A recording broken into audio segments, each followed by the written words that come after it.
नमस्कार, मैं हूं मृत्युंजय कुमार झा और शाम के 5:30 बज चुके हैं। अगले आधे घंटे तक आपके सवालों का सबसे बड़ा मंच तैयार है।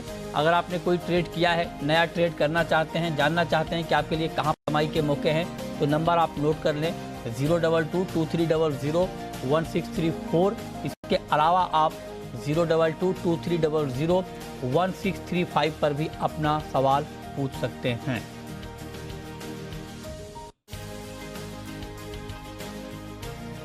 और चलिए सबसे पहले हम बात करने वाले हैं मानसून की कि अब यहाँ से आगे की चाल मानसून की क्या होगी, और इस पर बातचीत करने के लिए हमारे साथ इस वक्त जुड़ रहे हैं आईएमडी के senior scientist RK Jenamani. Sir, बहुत बहुत स्वागत है आपका जी बिजनेस पर। जून के जो शुरुआती 15 दिन रहे हैं वो मानसून के लिहाज से कमज़ोर थे, वीक थे, अब लेकिन रिकवरी आ रही है। तो अब जरा बताइए कि second half of June monsoon के लिए कैसा रहेगा। नहीं, बिल्कुल। अभी जैसे लास्ट जो 10 जून में हमारा जो ऑल इंडिया रेनफॉल जो सारा भारत का था वो -40% था। अभी पर्टिकुलरली लास्ट 4-5 डेज में जो प्रोग्रेस हुआ है मानसून का, एडवांस भी काफी एरिया कवर किया है अप टू मध्य प्रदेश, उड़ीसा, बिहार का हिस्सा। तो उसके वजह से लास्ट 4-5 डेज ज्यादा मेकअप है। अभी -18% को आ गया, almost nearing to the normal में भी next 3 to 4 days it will come to near normal में भी next 3 to 4 days it will come to near normal actually। अच्छा। एंड लार्जर एरिया भी रेनफॉल हो रहा है, और नॉर्थ ईस्ट का तो है ही है जो record breaking last 5 days we are almost getting every day 600 millimeter, 800 millimeter, and today monsoon drama has I think is something like 1000 millimeter। So that is one part, and second part, as you know, that Madhya Pradesh, Bihar, and then Chhattisgarh, these are raining also, very good rainfall. Telangana, these area, so that will, favor, for the kharif crop also to start sowing also, and that's a good signal that we are on the right track. Only absence is the no major monsoon system is forming, but we are hopeful by 21-22nd June we may get some circulation. Bangladesh, Odisha coast, so that we are eagerly waiting. And at the same time, pre-monsoon rainfall has been started over northwest India, including Delhi. There are good rainfall trend, and it will continue another 3-4 days. So if we take all accounts, then it will only improve actually. Yeah. Okay. And yeah. ठीक है sir, लेकिन एक बात मैं आपसे और पूछना चाह रहा हूँ कि आप कह रहे हैं कि इम्प्रूवमेंट है और अच्छा इम्प्रूवमेंट है मानसून में, तो क्या मतलब अब जो ये इम्प्रूवमेंट है, क्या ये मतलब अगले 10-15 दिनों तक रहेगा या ये और लंबा चलेगा? मतलब जुलाई के महीने में भी अच्छी बारिश होगी? एग्जैक्टली। अभी आप ये देखिए, जैसे एमजीओ है and others, they start favouring actually. तो रेनफॉल अभी पिकअप किया है, and this will continue for another 4-5 days. अभी जब जो का हमारा एक्यूरेसी हाई है, तो it is there actually. So and I must tell ki, particularly for Eastern India and Central India, as you know, that even though you don't have a pre-monsoon rain, but if you get like, 70 millimeter or near heavy rainfall, so that may sufficient, because for the sowing operation, transplantation for paddy, it needs lot of water. But for sowing and doing the, farm ready, I don't think it's a bad trend actually. I've seen many media, even major, print media, they're writing so many things. You cannot chase a monsoon just 10 days or weekly scale. Yeah, if it would have been in July and August, it could have been panic, because that is the time of transplantation. But during, sowing phase, you don't require a lot of rainfall. You don't, require need deep water. So it is sometimes, those who are not aware of the, integrated system, they talk in that way. But I'll definitely tell you, we are getting good rain, and progress has been, specifically last 4 days, has been quite good. Yeah. Okay. Yeah. अब मुंबई में sir क्या है बारिश का अभी नया अनुमान? Mumbai actually will pick up from 22nd or 23rd, but last 2 days, 3 days we are not getting rain. So because much happening in the eastern and central India, so fresh showers we are waiting actually. 21 or 22 maybe we will start receiving high rainfall. Yeah. Okay. तो आप कह रहे हैं कि बारिश होगी। Sir, quantum of rain मतलब बारिश होगी, उसका डिस्ट्रीब्यूशन कैसा रह सकता है, और क्या हैवी रेन होगी आगे या light rain? As I told that, June month rain, if you see total, it is almost 50% of July actually. Okay, so in that way, June, it is advanced phase of the monsoon. Northwest India dominated by summer and pre-monsoon. So it's a combination. So even and as I already narrated, sowing operation, you don't require much rain actually. So whenever you have a good pre-monsoon rain, and then there later if you combined with the monsoonal rain, it will be a good combination. But we have to wait and see actually. And if you see the agricultural operation, normally the farmers they start July as per the long period their experience. So they don't sow when they have a very long dry spell and no soil is very dry. So in that way we can calculate a book, but I will tell you we have to wait actually July first week something like that to talk about Kharif, to talk about paddy. Yeah. देश का कोई ऐसा हिस्सा जहां पर आपको दिखता है कि बारिश एक्चुअली कम होने वाली है? Up to now, the Northwest India, Central India, particularly the northern parts of Central India and particularly Punjab, Haryana, Chandigarh and Uttar Pradesh, they received very less rain in pre-monsoon, and they are continuing, 70%, 90% departure deficient in the June also. But as I told that we are getting a prolonged, pre-monsoon spell actually. That Saturday, yesterday, including this part of India where there are high deficient. So I hope this will also improve, and overall it has come minus 18% all India. So it will improve, maybe very quickly it will improve. Okay. Right sir, बहुत बहुत शुक्रिया आपका mister जैनामणि हमारे साथ जुड़ने के लिए और मानसून पर डिटेल इन्फॉर्मेशन देने के लिए बहुत शुक्रिया आपका। तो ये है मानसून का पूरा अपडेट। तो अब ये कहा जा रहा है कि यहाँ से मानसून की रफ्तार बढ़ेगी और अच्छी बारिश होगी। चलिए आगे बढ़ते हैं और अब बात करते हैं कि आज के बाजार में आपको करना क्या है। अजय केडिया हमारे साथ हैं, केडिया कमोडिटी के, और प्रथमेश माल्या एंजल वन के। आप दोनों का बहुत स्वागत है। अजय जी, पहला सवाल मेरा आपसे होगा, आज हम बात कर रहे हैं गोल्ड और सिल्वर की कि अब चूंकि देखिए जो भी इवेंट थे गोल्ड को लेकर वो खत्म हो गए हैं, अमेरिका में दरें बढ़ गई हैं, सारी चीज़ें हो गई हैं, लेकिन अब जो नई चिंता है वो है मंदी की चिंता, और इसकी बातचीत अब बहुत ज़्यादा होने लगी है। और गोल्ड तो मंदी में मतलब मंदी का परफॉर्मर होता है गोल्ड, और जब भी इस तरह की बात होती है या इस तरह की आशंका होती है तो गोल्ड के दाम बढ़ते हैं। अब उस लिहाज से गोल्ड पर आपका आउटलुक क्या है? नमस्कार। देखिए, डेफिनेटली हमने जो फेड का एक बड़ा इवेंट था वो काफी सरप्राइज था, क्योंकि 94 के बाद पहली बार हमने ऐसा देखा कि 0.75 का रेट हाइक हुआ है। बट देखिए, उसके बावजूद, इतना बड़ा रेट हाइक होने के बावजूद गोल्ड गिरा नहीं, उल्टा 1850 के ऊपर जाने की पूरी कोशिश कर रहा है। इसका मतलब ऐसे कुछ और फैक्टर्स हैं जो प्राइसेस को सपोर्ट करे, जिसमें हम देख रहे हैं कि गोल्ड में अगर हम लास्ट ईयर भी इंपोर्ट देखें, लास्ट महीने का इंपोर्ट देखें, साथ में जियोपॉलिटिकल टेंशन अभी भी कंटिन्यू बना हुआ है, इन्फ्लेशन 41 साल के हाई पे यूएस में बनी हुई है, तो स्लो डाउन रिसेशन का खतरा बना हुआ है। तो आई थिंक मार्केट में आगे जाके भी एक हैम्परिंग होती रहेगी, क्योंकि फेड ने क्लियर कहा है कि अगले महीनों में भी हम इंटरेस्ट रेट कुछ और बढ़ाएंगे, 3.4 का जो टारगेट रखा है। तो कहीं ना कहीं आगे जाके थोड़ा हैम्परिंग जरूर रहेगी, बट जो बड़ा फ्री फॉल जैसी सिचुएशन जो थी वो अब मार्केट में नहीं रही है। तो I think market slow and steadily जो कल का जो इवेंट हो वो डाइजेस्ट कर रहा है। इसके लिए आज सुबह से मार्केट एक कंसोलिडेट कर रहा है। गोल्ड नीड 51,200 टू ब्रेक, हमने पहले भी देखा 51,200 के ऊपर जा नहीं पा रहा था। तो अगर 51,200 250 के ऊपर तोड़ता है तो नई रैली जो बनेगी वो 52,500 की बनेगी, जो इंटरनेशनल में $1890 तक का लेवल रहेगा। तो ओवरऑल मुझे लगता है आज तो मार्केट कंसोलिडेट करेगा, 50-800 के करीब मिले लेके चलिए, 51,200-250 तक का एक्सट्रीम हाई एंड रहेगा। बट अगले हफ्ते 51,200 का लेवल तोड़ने पे हम नई तेजी की शुरुआत करते हुए देखेंगे। ठीक है प्रथमेश जी, आपका व्यू इंट्राडे के पॉइंट ऑफ व्यू से गोल्ड के ऊपर? नमस्कार। मेरे ख्याल से यहाँ पे मैं केडिया जी से सहमति रखूंगा। खड़ी डायरेक्शन सेम है, एंट्री लेवल्स डिफरेंट है। 50,950 के आसपास अगर ये एंट्री पॉइंट मिलता है वहाँ पे बाय करने की सलाह रहेगी। 50,780 का स्टॉप रहेगा, ऊपर में टारगेट 51,300 के लिए रहेंगे। ठीक है। अच्छा, चांदी में क्या स्ट्रैटेजी होनी चाहिए अजय जी इस वक्त, क्योंकि मेटल गिर रहे हैं और मेटल का गिरना चांदी के लिए नेगेटिव माना जाता है, तो उस लिहाज से चांदी में भी क्या व्यू? देखिए, चांदी के लिए मैं सबसे बेस्ट इंडिकेटर मानता हूं गोल्ड सिल्वर रेशियो का। पिछले महीने में हमने देखा गोल्ड सिल्वर रेशियो 89 तक का लेवल छुआ, उसके बाद काफी अच्छा फॉल 82 तक आ गया। इस वक्त भी अगर हम देखें तो गोल्ड सिल्वर रेशियो में कंटिन्यू एक गिरावट दिखा रहा है। एज ऑफ नाउ 8460 के करीब ट्रेड कर रहा है। तो इसका मतलब है कहीं ना कहीं जो गोल्ड के मुकाबले चांदी का रेशियो है वो इंप्रूव कर रहा है और आने वाले दिनों में चांदी बट हिस्टोरिकली जैसे हम देख रहे हैं कि हम हिस्टोरिकली मतलब 2-3 महीनों में हमने देखा कि 63 के ऊपर या 62,500 के प्राइसेस सस्टेन नहीं कर पा रहे। डिमांड वाइज धीरे धीरे हम इलेक्ट्रॉनिक या फोटोवोल्टिक के अंदर अंदर या इलेक्ट्रॉनिक्स के अंदर हम लोग डिमांड बढ़ती हुई देख रहे हैं। जो माइन की सप्लाई है वो अब जाके ठहर रही है। तो मुझे लगता है market need to break 20 to 50। अगर वीकली बेस पे ये तोड़ता है तो एक बड़ा ब्रेकआउट आएगा, क्योंकि लोअर साइड भी अगर हम देखें तो $21 के नीचे प्राइसेस बिल्कुल सस्टेन नहीं कर पा रहा है। तो आई थिंक एक टाइट रेंज में अटक चुका है, जो 58 साढ़े 58 का बेस क्रिएट कर गया, 62 साढ़े 62 का हायर साइड में हमने एक रेजिस्टेंट फेस कर रहे हैं। एक ब्रेकआउट आना जरूरी है मार्केट में, क्योंकि चांदी में बुलियन का भी सपोर्ट मिल रहा है, बट बेस मेटल जिस ढंग से टूट रही है ये बढ़ने नहीं दे रहे हैं।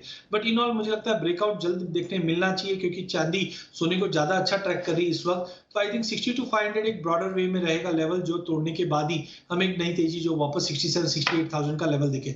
इंटरडे के लिहाज से मुझे लगता है 61-200-300 का लेवल पे पुल बैक मिले, लेके चलिए 62-6200 तक का लेवल हम देख पाएंगे। ठीक है, तो ये राय आपकी हो गई सिल्वर के ऊपर कि चांदी में आपको करना क्या है। चलिए आगे बढ़ते हैं, अब बात करते हैं क्रूड की। और क्रूड मार्केट को अगर आप देखें तो बहुत ज़्यादा मार्केट ऊपर नीचे हो रहा है, और कोई बड़ा रेंज नहीं है, एक छोटे रेंज में ही मार्केट घूम रहा है। और अलग अलग खबरें, कभी डिमांड घटने की खबर बढ़ जाती है तो उससे मार्केट दबाव में आ जाता है, कभी सप्लाई घटने की खबर आ जाती है तो उससे मार्केट बढ़ जाता है। ताज़ा खबर कल ये आई थी कि अमेरिका ने ईरान पर नए प्रतिबंध लगाए हैं। हालांकि इस खबर का अगर वैसे आप देखें ग्राउंड इम्पैक्ट तो कोई इसलिए ज़्यादा नहीं दिख रहा है, क्योंकि ऑलरेडी ईरान की सप्लाई नहीं थी, तो नए सैंक्शन के बाद भी सप्लाई नहीं रहेगी, तो मतलब नेट टू नेट कोई बड़ा इम्पैक्ट इमीडिएटली नहीं दिख रहा था। लेकिन हाँ, एक सेंटिमेंटल इम्पैक्ट कल दिखा। जब ये खबर आई तो 116 के आसपास था ब्रेंट, लेकिन जब ये खबर आई तो उसके बाद बढ़ के 119 के ऊपर चला गया। लेकिन आज फिर नीचे आया, फिर ऊपर गया, फिर नीचे, मतलब ये ऊपर नीचे मार्केट चल रहा है। तो लेकिन ईरान वाला जो मसला है उसमें एक बात यह है कि बातचीत चल रही थी न्यूक्लियर डील को लेकर के, सहमति की बातचीत हो रही थी, लेकिन बीच में कई बार ये आरोप लगे या ये बात कही गई कि ईरान ठीक तरीके से उसको फुलफिल नहीं कर पा रहा है, ईरान ने कई बार उल्लंघन किया है, लिहाजा ये नए प्रतिबंध ईरान के ऊपर लगाए गए हैं। तो मतलब अब जो बातचीत होने की संभावना थी वो अभी कम हो गई या नहीं के बराबर हो गई है। उस लिहाज से सप्लाई घटने की जो आशंका है वो थोड़ी बढ़ी है। तो अब जरा प्रथमेश जी आप बताइए कि ऐसे में क्रूड मार्केट पर अभी क्या अप्रोच रखा जाए। मेरे ख्याल से ये काउंटर काफी वोलेटाइल है, वीकेंड है, यहाँ पे कोई पोजीशन लेनी नहीं चाहिए। बट फिर भी अगर किसी का रिस्क एपेटाइट अच्छा है और जो वोलेटिलिटी को देखकर यहाँ पे प्ले करना चाहते हैं तो क्रूड में ऊपर वाले भाव पे सेल करूंगा मैं। जून का वायदा 9270 एंट्री पॉइंट रहेगा, 9350 स्टॉप रहेगा, नीचे में टारगेट 9100 रहेगा। बट ये स्टॉप लॉस इंपॉर्टेंट है, कैरी फॉरवर्ड ना करे, अगर ये लेवल पे एंट्री आती है तो ही करे, अदरवाइज ट्रेड ना करे इस काउंटर में। ठीक है, जिगर ठक्कर इस वक्त हमारे साथ जुड़ रहे हैं, पूछिए ठक्कर साहब। सर जी, मैंने 50-750 से 2 लॉट गोल्ड सेल किया है, तो क्या मेरा भाव आ जाएगा कि ऊपर से मैं और सेल करूं? 50-750 पे 2 लॉट बेचा है आपने? हाँ जी। बताइए अजय जी, क्या करना चाहिए इनको? देखिए, मुझे लगता है जो बड़ा इवेंट था फेड का वो निकल चुका है, उसके बावजूद गोल्ड में गिरावट नहीं है। आज डेटा पॉइंट मॉर्निंग से नहीं है, इसलिए रेंज बाउंड है। पहले तो आप स्टॉप लॉस लगा लीजिए 51,250 का, क्योंकि अगर प्राइजेस 51,200-250 के ऊपर निकलता है तो एक बड़ा जंप पहले भी हमने देखा है जो 51,850 तक का रहता है। बाकी मैक्सिमम मुझे लगता है कि अगर इवनिंग सेशन में थोड़ा चॉपीनेस रहता है तो 50,800 850 तक का लेवल मिलेगा। बेटर है शॉर्ट से निकल जाइए। ट्रेंड आज साइडवेज जरूर है, बट कभी भी अगर 51,200 के ऊपर निकला तो एक बड़ा जंप देखने को मिल सकता है। तो बेटर है 50,800 850 भी मिले तो लॉस बुक करके निकल जाना चाहिए। शॉर्ट बिल्कुल कैरी मत कीजिए अगले हफ्ते के लिए। ठीक है, रोहन है एमपी से, पूछिए रोहन। सर मेरा क्लियर सा सवाल है सर, इस बार चना 6,000 के आसपास भाव आ पाएगा? अगर आ पाएगा तो कब तक आ पाएगा? चना 6,000। अजय जी बताइए। देखिए, ओवरऑल चने के फंडामेंटल तो काफी मजबूत रहे हैं पिछले साल से, बट हमने देखा जो गवर्नमेंट की इंटरवेंशन है वो काफी स्ट्रांग रहा है, जिसके चलते चना अभी तक अंडर परफॉर्मिंग रहा है। अभी की जो सोइंग है पल्सेस में वो काफी इंपॉर्टेंट रहेगी मानसून के प्रोग्रेस को देखते हुए। पर मुझे लगता है अभी महीने 1.5 महीने तो प्राइसेस थोड़े स्टैग्नेंट रहेंगे। पर जैसे कि हम जानते हैं मानसून में पल्सेस की डिमांड बढ़ जाती है और पोस्ट मानसून फेस्टिवल डिमांड बढ़ जाती है। तो मुझे लगता है कि अगर हम अक्टूबर तक की बात करें तो डेफिनेटली प्राइजेस 5,900 5,850 ये रेंज में यानी नियर टू 6,000 मिल जाए। बट डाइजेस्टली कोई बड़ा स्पाइक अभी इमीडिएटली लग नहीं रहा है, बिकॉज जिस ढंग से गवर्नमेंट कंटिन्यू इन्फ्लेशन के ऊपर नजर रख रही है तो काफी कमोडिटीज जिन पे नजर रखी है, जिसमें चना भी है। तो आई थिंक अक्टूबर तक हमें लगता है कि 5,900 तक का एक स्पाइक देखने मिल जाए। बट मार्केट काफी स्टेडी रहेगा बट पॉजिटिव रहेगा। ठीक है। नेक्स्ट कॉलर अमित अग्रवाल हैं, पूछिए अमित जी। जी नमस्कार। नमस्कार। मेरा सवाल कॉपर और एल्यूमिनियम में है। मैंने एक लॉट सेल किया है, तो इंट्राडे के बेसिस पे क्या मार्केट रहेगा इनका? कॉपर और एल्युमिनियम में आपने सेल किया है? जी सर। किस भाव पर सर? मैंने 750 पे कॉपर सेल किया है और 215 पे एल्यूमिनियम सेल किया है। 750 पे कॉपर और 215 पे एल्युमिनियम। बताइए प्रथमेश जी, अभी क्या करना चाहिए इनको? इनको ये इन द मनी है, 740 के आसपास शाम के सेशन में है तो निकल जाना चाहिए। M6 एल्यूमिनियम भी इन्हें करीब यही भाव पे सेल किया है, इनको यहाँ पे खड़े रहना चाहिए। ₹1.5 का स्टॉप लॉस लगना चाहिए एल्यूमिनियम पे, और पॉसिबिलिटी नीचे में और 2 से ₹2.5 का फॉल हो सकता है, वहाँ पे निकल जाना चाहिए। दोनों ही स्ट्रैटेजी ठीक है, इनके लिए होल्ड करें। ठीक है, अगला सवाल है सुनील गुप्ता का, पूछिए गुप्ता जी। सर नमस्कार, मैं MP से बोल रहा था। सोयाबीन और सरसों पर रिपोर्ट किए सर, क्या कोई बढ़ने की उम्मीद है कि नहीं? सोयाबीन और सरसों बढ़ने की उम्मीद है कि नहीं, क्या उम्मीद की जाए अजय जी? देखिए, मैंने पहले भी कहा था कि 15-20 जून तक जो भी आपको तेजी मिलेगी वो सरसों और सोयाबीन में कंटिन्यू मिल सकती है, बट उसके बाद कंटिन्यू प्राइजेस में एक गिरावट और साइडवे टू नेगेटिव रहेगा। जिस ढंग से हम इस बार भी देख रहे हैं कि अच्छे भाव की वजह से सोइंग अच्छी रहेगी।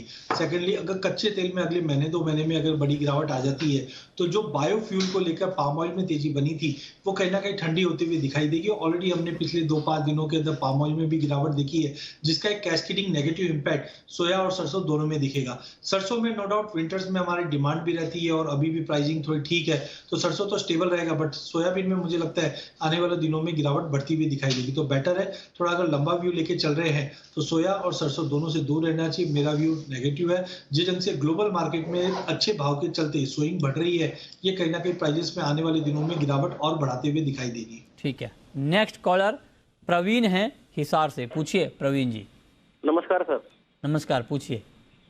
सर मैंने 62,500 पे 25 लॉट सिल्वर के सेल किए हुए हैं। 62,500 पे 25 लॉट, तो आपका ट्रेड तो ठीक है, अभी 61,500 के आसपास है। तो प्रथमेश जी, अभी रुकना चाहिए या प्रॉफिट बुक कर लेना चाहिए?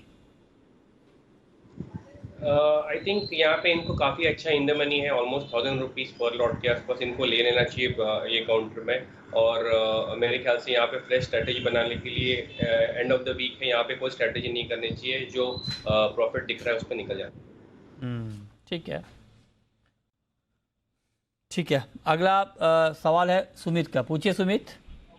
सर मैंने जुलाई वायदे के दो लॉट क्रूड ऑयल 8950 रुपये में सेल किया है, क्या करना चाहिए? 8,950 पे आपने सेल किया है, मार्केट बढ़ गया है, अभी 9,150 के आसपास है। क्या किया जाए अजय जी, रुकना चाहिए इनको अभी शॉर्ट साइड में? हाँ बिल्कुल, मुझे लगता है कल भी हमने लोअर लेवल से थोड़ी बहुत रिकवरी ईरान वाली न्यूज़ पे आते हुए देखी है, बट पहले भी हमने देखा कि 92 और 9300 के बियॉन्ड प्राइजेस सस्टेन नहीं कर पा रहे।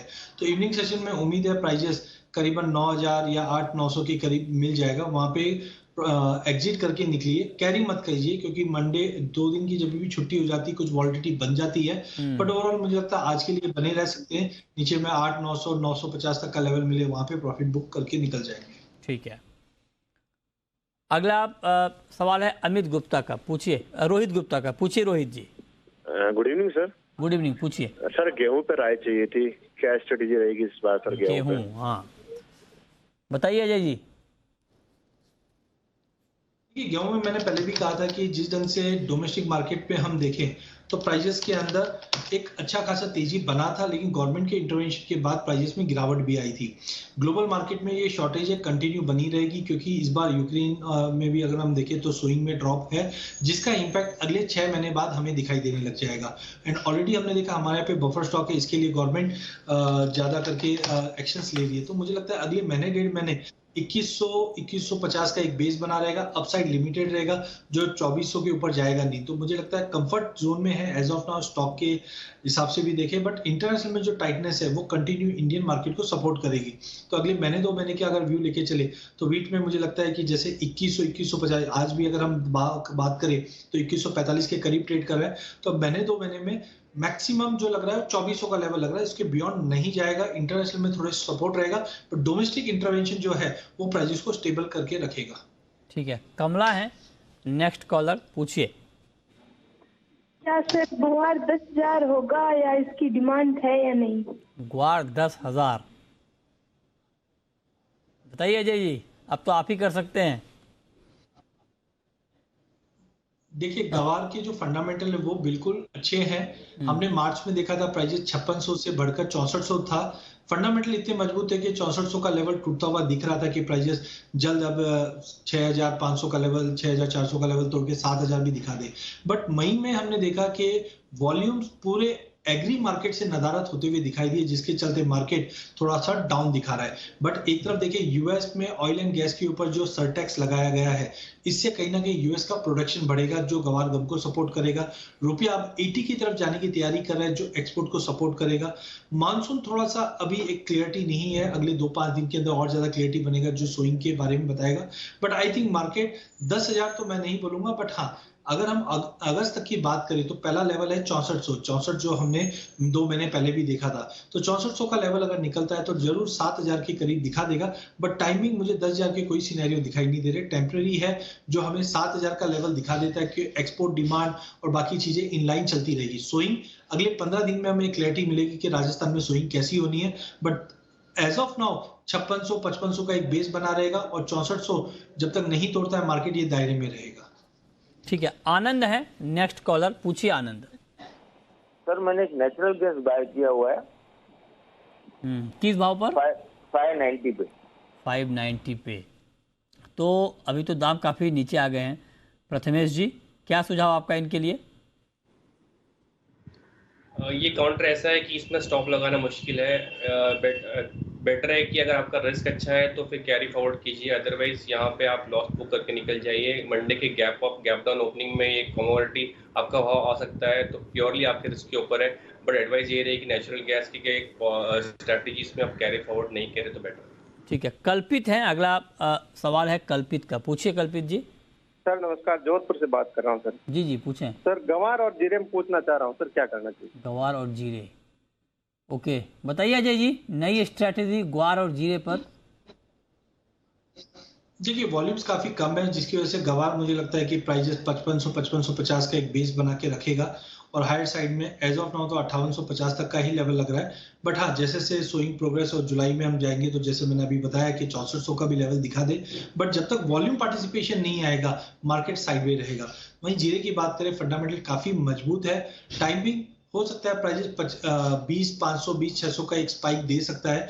बट पिछले हफ्तों में हमने देखा कि चाइना से डिमांड कंटिन्यू बढ़ने की उम्मीद है और आगे जाके भी डिमांड कंटिन्यू रहेगी। तो वर्स्ट टू वर्स्ट मेरे को 20,500 का लेवल लग रहा है और ऊपर में 21,600 का लेवल तोड़कर 22,500 का लेवल हमको जुलाई एंड तक दिखेगा। बट ओवरऑल मसालों के अंदर जुलाई फर्स्ट वीक से तेजी स्टार्ट होगी जिसमें जीरा धनिया दोनों ही स्ट्रॉन्ग दिखाई दे रहे हैं। ठीक है, अगला सवाल है प्रियवर का, राजस्थान से है, पूछिए।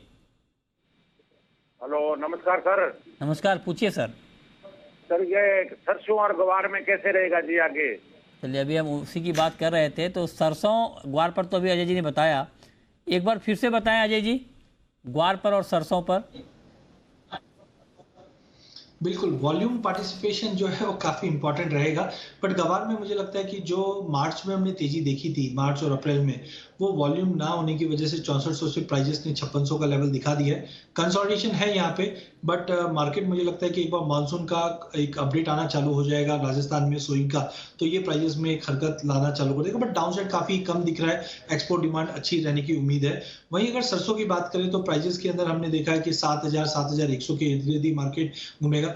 एक्स्ट्राऑर्डिनरी कोई बड़ी तेजी ऑयल सीड में नहीं आएगी बिकॉज भाव को देखते हुए सोइंग अच्छी रहनी है। नो डाउट डिमांड आगे जाके सरसों में मेंटेन रहेगी बट सप्लाई बाकी ऑयल्स की अच्छी रहेगी। अगर कच्चे तेल में गिरावट आती है तो कहीं ना कहीं पाम ऑयल, रिफाइंड ऑयल इनमें भी हमें गिरावट देखेंगे, उसका कैस्केडिंग इफेक्ट मस्टर्ड पे भी पड़ेगा। तो ओवरऑल मुझे लगता है मस्टर्ड में टेम्पररी 100-150 पॉइंट का एक तेजी रह सकती है बट बड़ी कोई तेजी मस्टर्ड सोया में नहीं दिखती। ठीक है, बहुत शुक्रिया अजय जी आपका और प्रथमेश जी आपका जुड़ने के लिए, बताने के लिए आज कहां पर कमाई के मौके बन सकते हैं।